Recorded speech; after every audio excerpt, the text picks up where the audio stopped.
So it is somehow already time for the August garden tour. So just as a quick refresher, my name is Bethany. I'm growing on my rooftop decks in Chicago. So this video is going to be my front rooftop deck, which is 18 by 19 square feet. It faces the west and gets full sun. The next video will be the tour of my back deck. Same size, full sun, just gets the morning sun coming from the east. Look at how full my garden is. August is always the month I feel like when things are full and usually pretty lush. However, as you will see as I take you up close, not everything looks as good as it does from far away. But basically this summer, the weather has been warmer. It started to get warmer earlier. It's been very humid like it is every year. Now at the beginning of the garden season, warmer weather was fantastic. Things bloomed earlier, they started growing a lot sooner, but then I realized it also meant that all the diseases I normally experience also have come a lot sooner. So I have had powdery mildew. I have a video showing how I'm trying to manage that. I have fungal diseases on some of my dahlias. I've been removing the leaves, trying to keep all that under control. I will say though, and I hope I'm not jinxing myself, I haven't had the number of pests yet that I normally do, so we'll see. So I'm going to take you around the garden. I'll show you how everything is doing. I will tell you all the plants that I'm growing. I will also probably talk a little bit about what I'm not going to grow again, some things I might change up in the next month, because usually by this time of the year I've had enough time with my plants to really understand if I love them, if they're worth growing again next year. So let me show you around my front deck garden. I'm currently standing where I come out of our house onto the deck garden. So this is the view that I see from inside. Now, like I said, this is 18 by 19 square feet. I do have 6 total wooden elevated beds. You can't see all of them right now, but we will walk around and I will show you what's growing in each of them. Then I have a bunch of pots, a bunch of grow bags, and a flower cart that I'm also growing some plants on. We also might have some pigeon friends joining us for the tour. So we'll start the tour with the center raised bed. Now first, there are some plants in pots right in front of this raised bed. I don't love the positioning of these, but I just needed a space to put them. So these are both roses. They're the same variety. They're Oh So Easy and Fuego. They just had a good flush of blooms. There are a couple on here right now. So let me come in here, not stab myself, and show you. So I think they are really pretty. They are mostly this deeper pink color, but then they also have some lighter pink variegation. So I love, oh, dropping petals everywhere, but I love the roses themselves. I just don't think this spot is the best spot for them. So these will probably be, well, they'll be here the rest of the season. I'll plan to put them somewhere else next year. I just don't know where yet. Now coming up to the center raised bed, which is usually where I plant my favorite plants, because again, I'm looking out from inside, so this is what I'm going to see. In the 4 corners, I have my favorite Supertunia. This is the Supertunia Bubblegum Vista. I pretty much only grow Supertunias because every year I get budworms, and I love my Supertunias enough to battle the budworms. We actually haven't had an infestation here yet. I have on the back deck, but these will probably get a good trimming in the next few weeks just to cut them back so that they can flush again with some good new growth. But I like the mounding habit of these. I like how full they are of color, which is again why these are the ones that I'm willing to get budworms on. I have 1 in each corner, and then in the center of the bed I tried something different this year. This is the tricolor sweet potato vine. I do love it because it's variegated with pink. Pink is my favorite color, but the growth of it I don't love. It's just not as vigorous as, well, a bunch of other sweet potato vines that I'm growing, but it's also not vigorous enough to really keep up with the Supertunias. And I do have other sweet potato vines that you'll see in the next video on the back deck that can keep up with this. So I will grow this again next year, but not in this spot. And every year since I've had this raised bed, so since 2020, 2021, I think it was, I've put the Supertunias in the corners. So that's my go-to. This is definitely going to be swapped out. Also, what I've grown in the center raised bed every year are zinnias. I have switched up the zinnias over time, just as I found which ones I love, which ones work better in elevated beds. I grew super tall ones a few years ago. That did not work being this high up. on a rooftop deck garden. So this year I went for the Queen Lime series. It's either Queen Lime, Queenie Lime, based on whatever website you're on. I got all of my seeds here from Johnny's Seed, and I have 4 different varieties. And before I take you up close, you can see here there is some emptiness underneath the canopy. I have had not great powdery mildew. It came earlier, like I said. I was not prepared for it. I was so ready to be preventative with my powdery mildew, but you'll see a lot of like dead leaves. I've definitely taken a lot of the branches and leaves off already. So I'll link down that video showing how I attempted to treat it, but I do think these zinnias might be removed at the end of this month, and I'll swap it out for some fall planting. But let me take you up close and show you the varieties. This one right here is the Queen Lime Orange Zinnia. Over here are the Queen Lime Red, and we have a happy little bumblebee on top of that one. I would say zinnias are probably the most, well, one of the most popular flowers in my garden with the pollinators. This one here is technically a Queen Lemon. This is the Queen Lemon Peach. I love the yellow color of this one. Obviously it's more of a peachy yellow, but this is my first year growing this, and I'm definitely growing it again next year. And then we have some Queen Lime with Blush. I don't have any larger ones of that right now. I think I just harvested a bunch of those, but this is the Queen Lime with Blush Zinnia. So 4 of the different Queen Lime / Queenie Lemon zinnias are growing in this bed. There are 8 plants total. So what I think I'm going to do, I still reserve the right to change my mind, but I think I'll probably pull the zinnias, like I said, maybe towards the end of this month. We'll see how the super petunias are doing. I might keep them, but like I said, just give them a trim back. And then I think I'm going to do some echinacea and pansies in this raised bed. I love having the pansies, and last year they came back for me, so they overwintered. I had pansies growing again the next year, so if I can have some pansies that I plant in the fall come back in spring, that would be fantastic. But we'll see if I do actually stick to that plan. With this raised bed being in the center, I basically just walk in a path around it. So there is my table and chairs. These are from Wayfair many, many years ago. And then from where my chairs and tables are, right next to it is my herb rack. So these are all in 8-inch terracotta pots. Each of these are a different herb. Again, 8 of them are differently flavored mints. Some of them have been having a little bit of a struggle in the heat and humidity, but in general, they are all doing fairly well. So let's start at the top. Over here, I have lemon thyme. Then I have garlic chives, which I have been using so much, and they taste so good. I love anything garlic. I will eat straight garlic, so these I'm definitely growing again. We have the first of the flavored mints. This one here is basil mint. Then we have chocolate mint. This is the regular thyme, so no flavors, just the straight up regular thyme. Down below it is one of my parsley plants. This is the only one that I have in a pot. The rest I have tucked into raised beds, mostly for the butterflies. We have a strawberry mint, which this is one that has been struggling a bit. I might do a cutback. It's also been flowering, but it's much smaller leaves than the other mint plants, but it does taste and smell delicious. Then we have orange mint, apple mint. Coming down here, another one that's been a little bit of a struggle is the lemon bergamot mint. Behind it is rosemary. Then I have here oregano. This is, are you the lemon balm? I think you are my lemon balm. Yes, this is my lemon balm. Then over here I have my pineapple sage, which is one of my favorite herbs. Doing this so that I can smell my fingers. Oh, it smells so good. I have my leeks over here, and then in the front are 2 more mints. This one right here is my banana mint, and then this one over here is my pineapple mint. And this is the one that is variegated with very, very light yellow. I do have a few separate videos on how I care for my herb garden, how I harvest and dry my herbs, so I will link those down below as well. Anything that I know I have more details on, you can find that down in the description, because I don't want to make this video too long.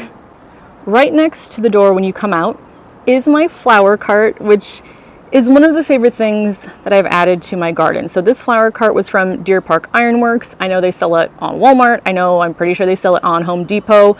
So I'll link that down below, but this is my 3rd year, I think, that I've had it in my garden. And this year I went with a moon garden, or all white flowers. Oh, there are some here that are stunning, and I'm definitely growing again. So in general, I haven't always loved white plants, but I feel like they just add a bit of calm to the garden, and I'm definitely going to incorporate more into my garden next year. Starting off, one of my favorites, gomphrena in general, but this is the snow white gomphrena. Gomphrena is one of the easiest plants for me to care for. I really don't have a lot of issues with pests or disease, or any that I can really remember. This is, I believe, 3 plants in a 12-inch pot, and that is how full this is looking. Coming up above it in a flower box, I have 2 of the campfire marshmallow bidens. These kind of go in and out of flushes of bloom.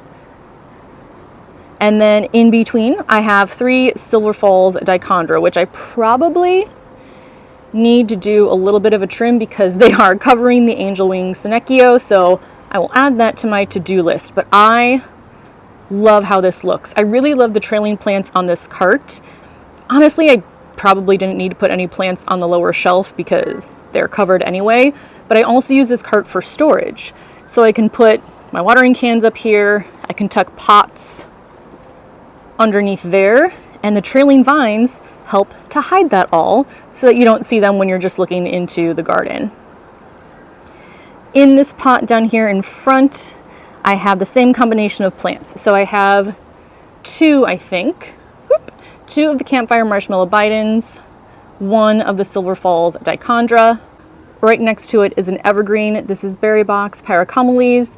Not its permanent place. It is, I think, a zone 7, so I'm going to overwinter it in the garage. It will need a larger pot eventually. I'm not sure where I'm going to put this yet, but for now, it's just in another 8-inch terracotta. Now let's talk about these vining plants. So first off, on the top of the cart is my morning glory. I have grown morning glory here ever since I had the cart. It usually covers the top pretty nicely and pretty full. It doesn't often flower, but I love it just for the leaves itself. But I think I might have something that's going to replace it, and that is this coconut appeal black-eyed Susan vine. Look at it. First of all, it does flower, which is fantastic because I like the flowers on it, but it's also a lot fuller.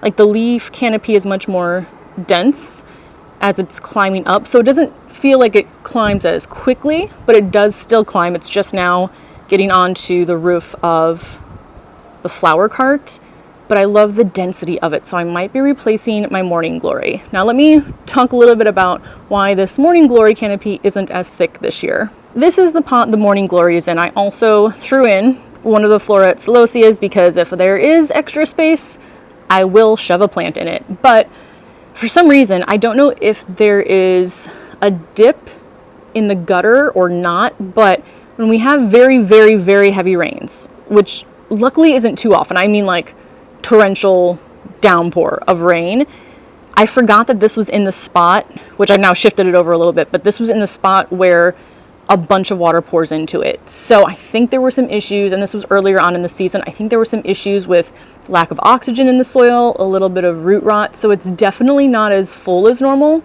and the leaves don't look as healthy as they normally do. There's a bit more yellowing, but it's still growing, it's still doing its thing, so I'm gonna leave it. But if I just take a step back here, so this is the celosia, so let's ignore that, but just look at how much more full. There are 2 plants in here, 2 of the black-eyed Susan vines. Honestly, probably could have gone with 1 because this dries out so fast, but look at how thick that is. So if I had this over here and then climbing up, ooh, maybe even if I had 1 pot here, 1 plant, 1 pot here, a second plant, both of those kind of creating columns up, I think that's what I'm going to do for next year. But it's my first year growing the black-eyed Susan vines, and I am completely in love. Let me take you up close. On the flowers, again, this is the coconut appeal. There are a bunch of different varieties with different flower colors, but these are like a creamy white with that black center. And I love this so much. So I might be retiring the morning glories. Coming around then from my herb garden, this view I'm really enjoying right now. I feel like my favorite view changes throughout the garden season, but right now I'm really loving this just because of how full it is. In the front, I have 2 raspberry bushes. I love raspberries. They're my favorite fruit. They take up way too much space. I know I mentioned this in a recent video. I do have them on wheeled caddies at least, so I can move them around and out of the way. Maybe I'll keep one next year, but I might get rid of both of them and look for a thornless dwarf variety, because with limited space, again, these do produce, they are everbearing, so they produce 2 different harvests, but I could replace it with something that doesn't take up as much space, doesn't poke me when I walk past it, and produces constantly throughout the entire season. So I think that's going to be my plan for next year. We are starting to get a light rain, so I might have to pop back in a second, but for now, we're still doing well. In this bed, or not in this bed, in this pot, I have 1 zinnia. I had 3, I popped 2 out to plant them in kind of holes that emptied up throughout the season. So now there's 1 left. This is a floret zinnia. We are about to have some flowers on it, which I'm really excited for. And then behind it is my perennial bed. This is my first year really going for perennials. Now, I'm realizing a few things. First of all, my rudbeckia was the latest to bloom. It is very quickly taking over the other perennials in the bed. So I might move these somewhere else, maybe each in their own pot, just so they can be a bit more contained. I will do that probably not this fall, maybe next spring, after I make sure it grows back, survives the winter, because there's no point for me in repotting if something doesn't survive the winter anyway. But this plant, that plant, this white echinacea, and then this red echinacea all survived winter last year. I planted them in the fall of 2023. They came back this spring.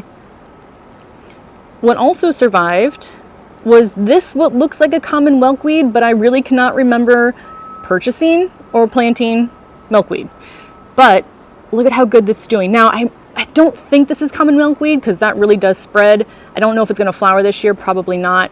So I'll kind of wait and see how this does in the bed, but I might need to divide this or move this at some point as well if it does start to take over. But for now, I mean, the growth habit is pretty vertical. It's not really taking up a bunch of space here, but we'll see next year if it does come back, how it does. And then 3 new perennials that I added this year. So first off, this plant here with the yellow flowers and variegated leaves. This is the Touch of Blush Heliopsis helianthoides. I love it. I love the yellow flowers, but I also love the variegated leaves. There are 2 other perennials I added which have been taken over by the others. So let me pull up the plant tags to show you what they should look like if they were still given some room in this bed.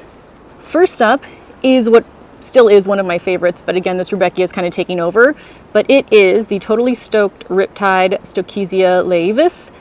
The flowers are so pretty. Can you see that? This is stunning. I'm pretty sure this is a new for 2025 plant. And then this plant right here, which again is kind of taken over, was, or still is, the Designer Threads Golden Needles Coreopsis. So probably need to do a bit of a reshuffling here, but my favorites really are, well, the Totally Stoked Riptide and the Echinacea. So I might lean towards just those in the bed with the milkweed. I also do have some ornamental alliums in here. That one's right there. One is buried in this bed somewhere. Again, not flowering this year. I started them from seed last fall. So the plan is to leave those in there and let them come back every year. Next up here, I have 2 volunteer sunflowers. So these were from sunflowers in a different raised bed that I planted last year. Seeds fell off. They started to grow again. I would say maybe around April. Again, things were warmer, so they came up much earlier this year. So they already produced their single main head at the top, and I cut it off, and then it started to branch out and produce these smaller blooms. So this is the Sunrich Summer Provence sunflowers. Got the seeds from Johnny's Seed. Most of my seeds I get from Johnny's Seed. So there are 2 in there, and my plan is to turn them into a trellis for some peas this fall. That's what I love to do with my sunflower stalks. Next to it is my gomphrena bed, which is always my gomphrena bed, again, every year. I love gomphrena so much. Not only is it very low maintenance, but it also dries incredibly well. It's a bit of a mess this year. I bought a salmon variety and a rose gold variety, and they both ended up being the same color. So I don't know if it was a mix-up with the seeds or those are just two different names for the same gomphrena, but that's why most of this bed is that what I'm assuming is that rose color. So most of the bed looks like this, and luckily I love this color, so that's not a big deal to me. I also have some lavender lady back there. It looks similar from far away, but I think up close you can see the difference between the lavender and the pink. I have some strawberry fields that popped up back there. I don't know if I started that one or that might be a reseed. I have some carmine, and then this is another one where I did not buy a pale pink color gomphrena, and yet I have a pale pink color gomphrena. No idea what happened here, but I do love this one as well. So that is what's happening in this gomphrena bed. How many plants are in here? I feel like I've forgotten, but maybe like 12-ish different plants around the corner now to my veggie garden, which is all in grow bags. I have a mix of 7-gallon grow bags in the front, 30-gallon grow bags tucked behind, which you can't actually see the grow bags anymore. But these are on little plant lifts. I know you can't see them, just to keep the grow bags off of the deck. And then my 30-gallon grow bags are on wheeled caddies. So let's head over and let me show you what is growing in here. In my first 30-gallon grow bag, I have a cherry tomato plant. I can't remember the variety, but I just picked it up from Home Depot. And then I have my lemon leaf basil, which does grow very vertically, which is nice. It got huge, so I cut it back quite a bit recently. And then a boxwood basil right there, which stays very compact. In the next grow bag, I have giant Benary zinnias covered in powdery mildew. This one is the giant Benary coral. And then back there I have the giant Benary wine. There are also some floret precious metal zinnias that are not currently blooming. And then tucked back here, I have a tomato plant that I'm trying to keep as vertical as possible. I think I'm doing a pretty good job. So this is the big boy tomato plant, and I'm using sunflower stalks from last year to create the trellis and twine. And then my last 30-gallon grow bag, I have another cherry tomato plant. I have another boxwood basil. Oh, I need to get in there and harvest. And then I also had an extra impatient that I didn't have room for, so I shoved it in there, and I actually think it's doing a better job being mostly shaded by these plants than the ones on my back deck, which do get full morning sun. So when it was really hot, those kind of crisped up a little bit, but this one is living its best life. All right, down in front in these 1, 2, 3, 4, 5, 7-gallon grow bags. First up, I have a zucchini plant. Some of this is powdery mildew. Some of this is just it has white on the leaves. Probably going to be pulled soon, but I'm waiting for this zucchini. So they are round. This is called a round zucchini. It's a bush variety. It stays a little bit more compact, which is great. I always have powdery mildew issues with my zucchini, so it never lasts a full season. But once this is ready to harvest, I will probably pull this plant. Is that a snail? Oh, there are snails. You know, you would think snails would be something I wouldn't have to deal with on a rooftop deck, but I have had them in the past, so I will add that to my list of things to do after this tour is deal with those snails. The next 3 bags here are all sweet peppers. They are the Sweet Canyon variety. I have a red, an orange, and a yellow. I don't think any of the peppers have started to change. I have harvested some when they are firm but still green because we've needed them, so I haven't left any on long enough to start to change color. So like this one right now is firm. I could harvest it, I could eat it, it would be a delicious pepper, but I'm gonna leave this on to change. This one is orange, so this one will change to an orange color. And then around at the end, another plant that I'm probably going to pull soon is my cucumber. Actually, the powdery mildew isn't looking too terrible on this one right now. I did do a bunch of cutback, but I've had maybe 7 or 8 cucumbers now off of this plant. So maybe once that one is ready to harvest, I will pull this plant as well. This is another raised bed that's had a rough time, mostly because there are zinnias and they are covered in powdery mildew. So I think this bed will probably get replanted in the next few weeks with some other fall plants. So I have in here 4 envy zinnias. They are lime green.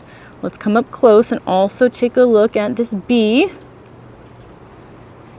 that appears to be resting here, taking a little break from the rain. But these are the envy zinnias. I got them because I thought they'd be a really great complement with the Queen Lime series, and they have been. But these I think are probably experiencing the worst issues with powdery mildew. So honestly, I am overlooking at them and I don't think I'm going to miss them once I do pull them. Then I have my Aster Hagen light blue aster. I am in love. I made a whole video on China asters and how much I love them. I will also link that down. But look at how cool these flowers are. China asters in general are also pretty low maintenance for me. I mean, they're growing right now surrounded by plants with powdery mildew and they're looking pretty healthy. I did put in here some parsley, which has gotten a little bit flattened by rain that we've had recently. Again, this was for the butterflies. And I think, oh no, I did have some status tucked back there, which I just recently harvested off of, and there's some more kind of tucked back behind there. But this bed in general, I'm just not loving. There are holes, it kind of looks like a bit of a mess, so I think I'll keep the China asters. I'll probably pull the zinnias and replant some other things in here. Now let's move on to some dahlias. And there's another little bee taking a break in there. All right, let me take a step back for a second. So all of these dahlias, these 2 here, and then this one and that one, were all overwintered from last year. So I started them in the spring last year. I cut them back, I put them in the garage. I bring them out usually around like mid-May to stay out completely, but if it's warm enough before, then I'll bring them kind of in and out as the weather allows. So this is now the 2nd year in the garden for all of these. So first up here is my fairway spur. These have been blooming like crazy. Again, a bit droopy from some rain and wind, but these have been doing fantastic. And even though I've had some fungal issues on the leaves of my dahlias, the ones here are doing better than the ones on the back deck. But I know I showed you that bee. Let's come in close on another flower. So dahlias are cut and come again. So I left a lot of these on for the garden tour, but I will be removing this, honestly, probably all of them that are completely open right now, because the more you harvest, the more flowers it will continue to produce. Now these are the other 2 dahlias that, like I said, were in my garden last year. I overwintered in the garage.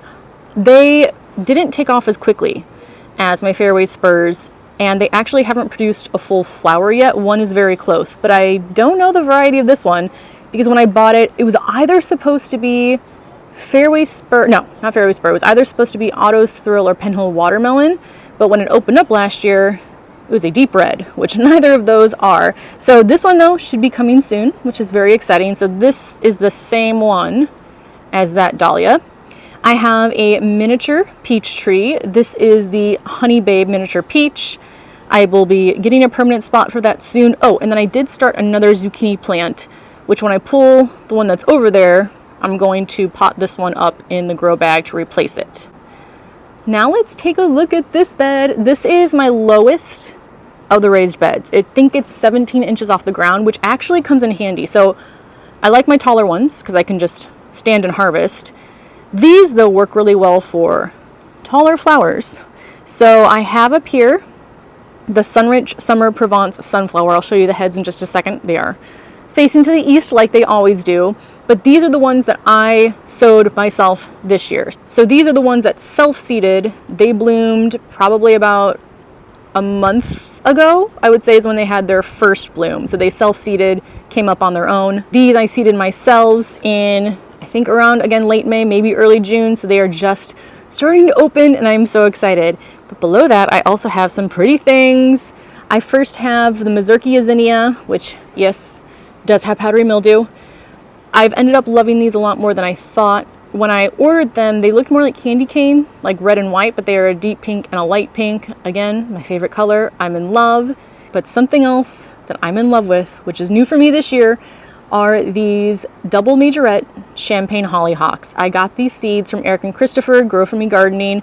I think they sent them out over winter, and they just started flowering. This is also the first time I'm growing hollyhocks at all. So I started these seeds inside, maybe sometime in April, either late March, early April. They just started flowering. They're looking really healthy. People have asked me, I mean, that one has a little bit of yellow, but in general, they're doing really great. I've had a lot of people saying that their hollyhocks are not doing well. What have I done? I don't know. I think this is just beginner's luck. I had the same beginner's luck with broccoli, and then it never did well for me since. So I think that might be what's going on here. Some other things I have purple statice popping up back there. I just kind of threw some extra plants in here. I have what I think is my favorite China aster, which is so I've been saying Tower Chamois because it's Chamois, but then someone else said it's Tower Chamois. So let me know the correct way to pronounce this. This one is actually kind of on the way out, so I should probably harvest that. There's another bloom here. It's just so pretty. It's a peachy pinky color, and I'm in love with it. And I think it looks really nice along with the hollyhock because they're both like a champagne-y, light pastel, peachy color. This is like a white peach. This is like a pink peach. I'm in love with those two together.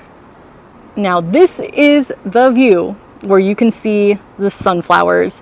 Some have opened up already. Some are just about to open. I love these so much. There's another little sleepy bumblebee. This is making me so happy to see. So these, once the petals start to fall off, I will cut off the main head, and then that's when the branching occurs for the other flowers. I leave these here. I tie them together for the pea trellis, and then I also leave them up during the winter because the following spring I will use them for my spring pea harvest. So those get a lot of use in my garden. In between the two raised beds, I do have a Chicago hardy fig. I will hopefully have a permanent spot for that one soon as well. And then in front of the raised bed, I have my miniature apple trees, or my dwarf apple trees. So I got these in a set from Park Seed last spring, I think. I don't know if they have them anymore. If they do, I will link them down below. But this one is the Scarlet Sentinel. This one is the White Icicle. They came in a 2-pack because they need to cross-pollinate. But this one bloomed first. There were a few flowers left when this one bloomed. So I quickly hand-pollinated. That's why this one has no apples, and this one has 3 apples. There's 2 there. 1 tucked down there. I'm so excited. I'm growing apples in a container on my rooftop deck. So in this raised bed on the corners, I have Super Tunia Vista Fuchsia, which I think I forgot to mention. Back there is a Super Tunia Vista Jazzberry. So I have 3 different varieties of Super Tunia on this deck. This bed, things have been falling over. Zinnias are covered in powdery mildew. It's kind of a mess, but it still looks relatively full, so I don't know if I'm gonna like replant it with anything. I'll see how I feel. But what I have in here are the lilac Zinderella zinnias.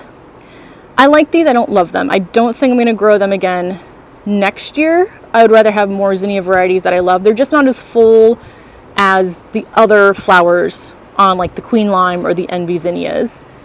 I have this one, which is the Zinderella Peach. Those back there are Zinderella Orange. And then I have this mess back here of things happening. So my asters, I should have staked sooner. This one is the Bonita Shell Pink aster, which has just started to bloom.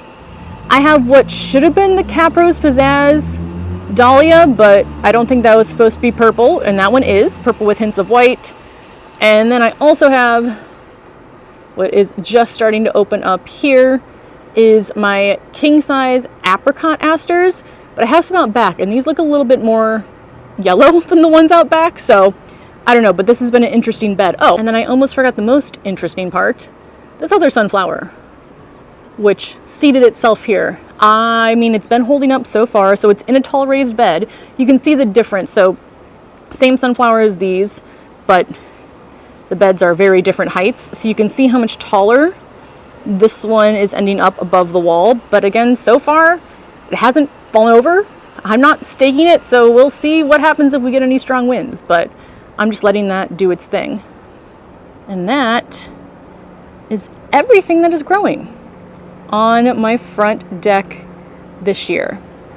We'll do another final sweep, and this is definitely the most full my garden has ever been, because I did just add the 2 raised beds from Epic Gardening, the one in the corner there, and then the last one that I just showed you. But this makes me so happy to have on a rooftop deck in the middle of the city.